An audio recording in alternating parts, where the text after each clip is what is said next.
Hello and welcome to another episode of the Finding Serenity in the Midst of Chaos podcast. Today we're going to talk about procrastination. This episode is especially relates to you if you are living with a neurodiverse diagnosis like ADHD or dyslexia. You're an entrepreneur running your own business or want to run your own business and think that everyone procrastinates and there's nothing you can do about it. Stay with us because you'll enjoy listening to this as you will discover what procrastination really is and why you keep doing it, and how procrastination is costing you both emotionally and financially without you even knowing. And you'll have a better understanding and self-awareness to improve your productivity and take action once and for all. So stay tuned. Hello, Emma. Hello, thank you for inviting me to join you today. Oh, it's my pleasure. So, the listeners and our YouTube watchers, today I have Emma Kirkham, a hypnotherapist and a good friend of mine. And I just, as we are now changing the podcast a little bit, I thought it was a great idea to invite her to talk about procrastination because that is her specialty. But Emma, what is it that you do? Who do you help and how you help them, please? Hi, so I'm Emma Kirkham, as you said. I'm a hypnotherapist and a heart healer, and I help online business owners stop the self-sabotaging behaviours so that they can show up and shine online and create a bigger impact and therefore more income in their Oh, life. that sounds amazing. And how specifically do you help these online business owners? So I look at particularly the behaviours that are showing up for themselves Mm. that they might not realise they're there, but it's actually impacting their day-to-day lives, whether that's their business lives or personally as well. So we look at those behaviours that they think perhaps it's not having an impact. So for instance, like people pleasing is like Mm. how that's showing up for them and what they can do about it. And obviously we're talking about procrastination and how that's showing up in their world and how we can help overcome that so that they are doing the things that they need to be doing to move the business forward. Or, even as busy mums, I know I'm guilty, of that overtaking a little bit, and Yeah. you make the excuse that you're so busy and blah blah blah, but actually when you break it down, there's a lot more going on behind the scenes and subconsciously. There is, isn't there? And this is one of my most favorite topics. The real reason you don't have time for yourself, and it's the most listened to podcast episode and most listened to masterclass that I do. You're right. We'd rather avoid Yeah. what we really need to face than just have to face. And of course, there's reasons for that, which you're going to go into in a minute. So if people are asking themselves, how can I stop procrastinating and start getting things done? Because, when you start doing, when you really have faced with something really important, whether it's a launch, whether it's, I don't know, a presentation you have to write, what you first do, oh, let me go and clear the cupboards. Let me have another cup of coffee. Let me do this. So Yeah, just tell yeah, us about that. Why is that? yeah. So quite often when we're faced with something monumental that we need to do, perhaps as a business owner, it's the first time you want to go live. Mm. And so rather than go live, you'll do anything. You'll procrastinate clean. That bathrooms never look so sparkling because, like you say, you'd rather avoid doing the thing that's going to bring you probably the biggest benefit. But that all comes down to a protection mechanism that's being created to keep us safe. So that procrastination is there. Although we can find it annoying, it's actually there as protection. It's there to, Mm. keep us nice and safe and keep us small and protected. Yeah. And when we become aware that that procrastination is there, it's a loving thing, really. Although we get irritated with it, actually, it is there in a loving way to look after us and keep us safe. But what happens is we get frustrated because we don't want to procrastinate. We just want to get on and we just want to take action and we want to get these things done. But when we realize it is, it is there for a reason, Mm. we can start being accepting of it and we can start then to make a change, because the best thing is when we're aware and we're aware of why it's there, we can make a change, and we can start to make the change we want, to start doing the things we want. Yeah. So I think the key thing is to recognize that, yes, procrastination is there, and we can start saying to ourselves, why can't I just get on and do these things I need to do? But when we start looking at ourselves with more compassion and more kindness and more awareness, that's when we can start making the little changes to create the things that we want, and we can start to face that fear of going live, and we can start to do the things that we need to do to move our business or our lives forward. I was just about to ask, what is it that is trying to protect us from exactly? Yeah, it's normally a fear. So it could be the fear of what other people think. Yeah. A judgment, what will Auntie Flo say if she sees me going live? I mean, and we joke about these things, but our subconscious mind does such a good job of protecting us, and we don't always know why it's protecting us. So when we can do the deeper work, we can find out the exact relationship that has caused this reaction to a fear. It could be that, maybe if I go live, nobody will like me anymore, and I'll be completely abandoned, and I'll have nobody left in the world to speak to. Yeah. And I guess this is why I talk about in my classes the two deepest fears that drive us all: fear of being not good enough and fear of abandonment. My tribe will abandon me, whether that's your friend, whether it's your boss, whether it's your mom and dad or whoever, which of course isn't true. And I think that's, again, to bring people to people's awareness. Our subconscious mind doesn't know what's real and what's imagined, and it's operating from the beliefs that we bought into when we were 5, 6, 7 years old. And beliefs are the thoughts that we keep thinking. In fact, we keep running through without even thinking anymore, because it's just there. We believe them. That's how it is. That's the way it is. Therefore, nothing is going to change. So, and it's protecting you from an unreal fear, fear that doesn't exist. I say to most the people I work with, no one really cares. People only care about themselves. I mean, as crude as this sounds, it is true. We only care about ourselves. Even though you might say to your child, let's give this example, oh, I love you so much and I want you to do really well, but you're going to go to university, I don't know, 300 miles away. Oh, no, you can't do that. Let's stay around here. It's better. So why? You're thinking about yourself, not your child. So that's you selfish being. And this is something that we've seen in the lockdown times, when some people just did not know what to do with themselves because there's so little to do, and other people were literally driving up the walls with overwhelm because there was so much to do. And either way, they still didn't get done what they wanted to get done, because we were all in the state of fear, weren't we? So how is it that what is really costing us to stay in procrastination and not being aware of this then? So that procrastinating means you're not making a decision. Okay, so it can be as simple as not being able to decide what to wear. And it sounds silly. But if every day you're waking up and you're spending 10, 15 minutes faffing around, not being able to make a decision on what to wear, that's costing you your time, isn't it? If we're a busy mum like we are, we haven't got that time to faff around. But when you look at it from a business perspective, that's costing time that's eating into other things. But when you're procrastinating about whether to do a live event, you're not making an impact with the people who need to see you. Maybe you're procrastinating about starting a podcast. You know how many people you can reach having started a podcast. Maybe you've been umming and ahhing about it for like 6 months. Shall I, shan't I, shall I, shan't I? But that permanent state of indecision and procrastination, that is weighing heavy on your mind, because even though you don't realize it, subconsciously it's still going on in the back of your mind, taking that emotional toll on you.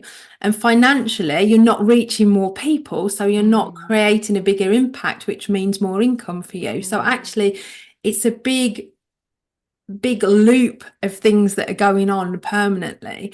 And Mm. so when you don't make a decision one way or another, you're just still carrying that round day in, day out. Yeah, I mean, I remember actually when I was in my corporate job, I am very kind of a big thinker, blue sky thinker, and just give me a blank piece of paper, I will do whatever it takes. But what I didn't like doing is planning to the finest details because I'm not a detailed person, and I absolutely hated it, and I absolutely did everything that I possibly could to stop starting that. Yeah, And then what happens? You start beating yourself up. Oh, I haven't done it again. I can never start this. And all this self-sabotage stuff starts coming in, isn't it? And yeah, again, until of course, much later, I didn't realize this was to keep myself safe. But then I used to get frustrated. Why is those people just going and giving out these things and I'm not? And what's wrong with me and all this sort of, but there is nothing wrong with you. And I think that's a really good, you said a few times before, self-awareness. yeah. Be aware that you are doing this, be aware that there is a reason, but now how do we then get past that to actually start getting some stuff done? Yeah. It's recognizing, Mm, like you say, that awareness of the type of person you are. So you're a starter, not a finisher. So you're mm, recognizing that you're really good at starting, but details isn't what you do. So it's maybe finding the support for the people mm. who can add in the details. Yeah, And, recognizing that we've all got those strengths in different areas. yeah, But it doesn't mean we shouldn't start doing something because somebody else will be that completer finisher. yeah. And it's having that awareness to say, okay, it's safe to ask for support. Mm, And this mm, then comes down to the trust. It's like trusting yourself and trusting other people to give you the support that you need, and that you, when you've got that level of trust in yourself and belief in the decisions that you're making, because that's mm. another reason we can procrastinate. When Yeah. you've got that level of trust, then you'll go out and you will find those completer finishers, implementers that you need to Mm. support the style of person that you are. Yeah, and I guess when we're in corporate, whatever, we can put ourselves in a lot of strain and stress because I must be able to do this, I must do this.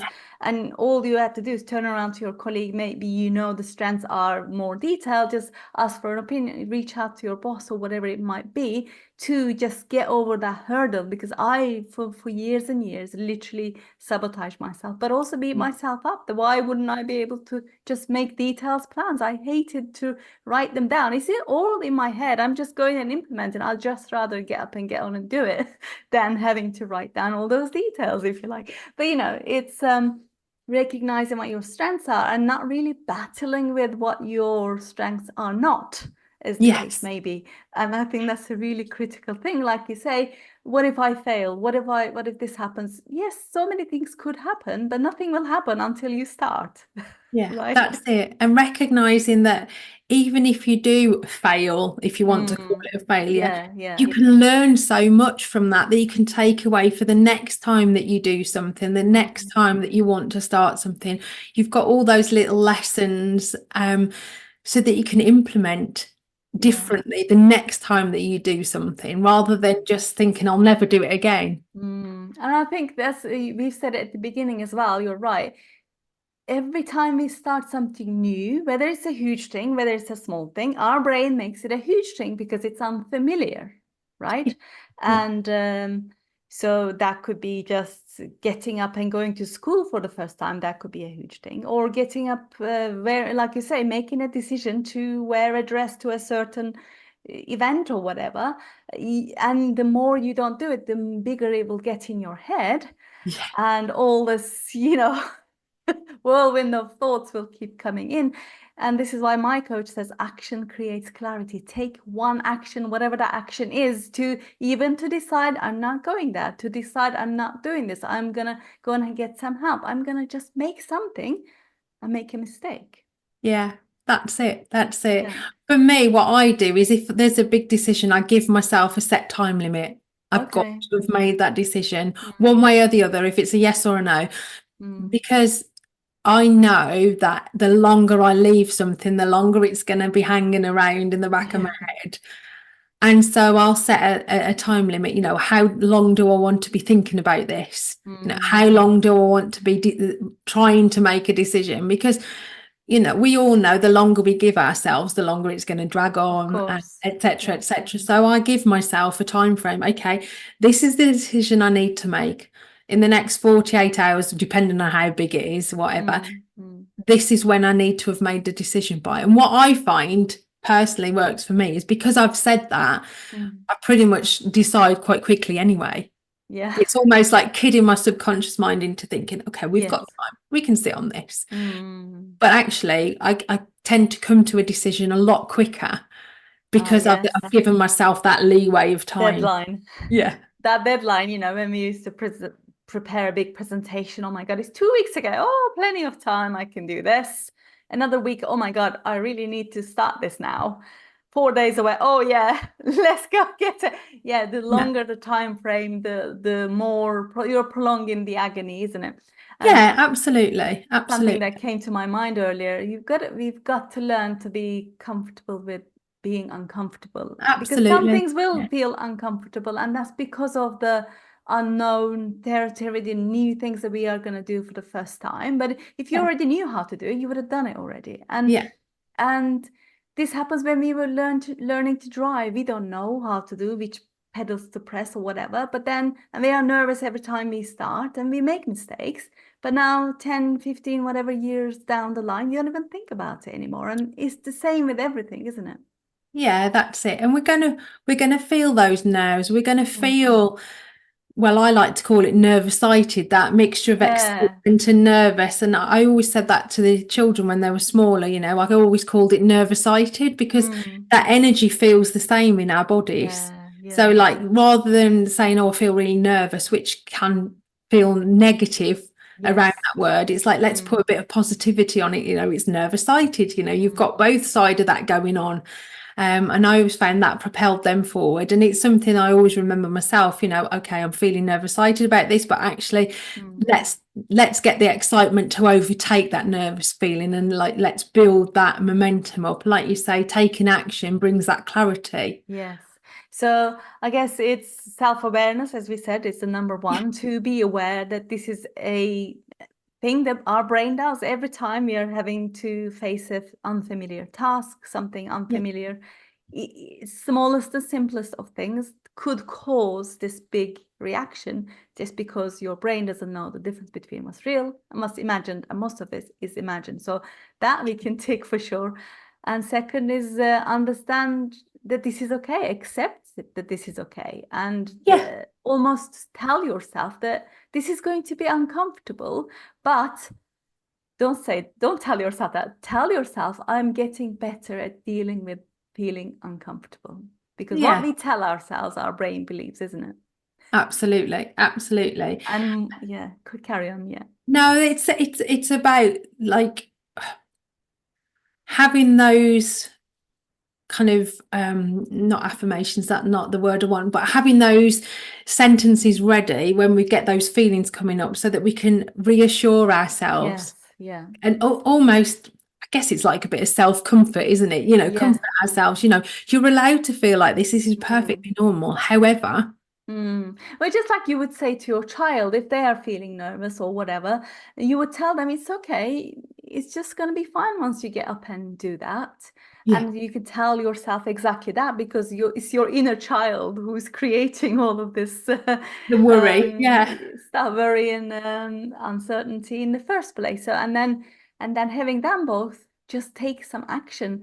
Give yourself a deadline to take yeah, that action, make that decision. And once you've made it, it's fine. And also, we are then teaching our brain to take those smaller actions and maybe go through this loop every time. And then we'll kind of learn and get into the groove of it, because then we're going to start to create those neural pathways that we mostly rely on, yeah, like doing your teeth, like getting up and driving and all of that sort of stuff. So it's all about creating that habitual, the right sort of habits, as opposed to yeah, just reaction kind of yeah. habits. Yeah. That's it. That positive habit, Yeah. reinforcing a positive Yeah. habit, and again, like I always come back to, it's like being compassionate with yourself, and recognizing, okay, this is something that's happening and I am putting things off, but it's there for a reason.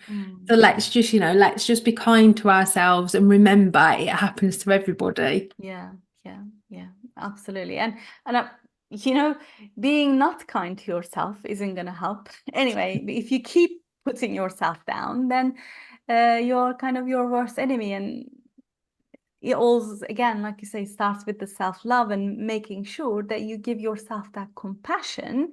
Yeah. Then you're going to be more likely to just go and take that action as opposed to resisting it. Just like if a child is having a tantrum, you can't battle with them. You have to be compassionate towards them. God help you, Yeah.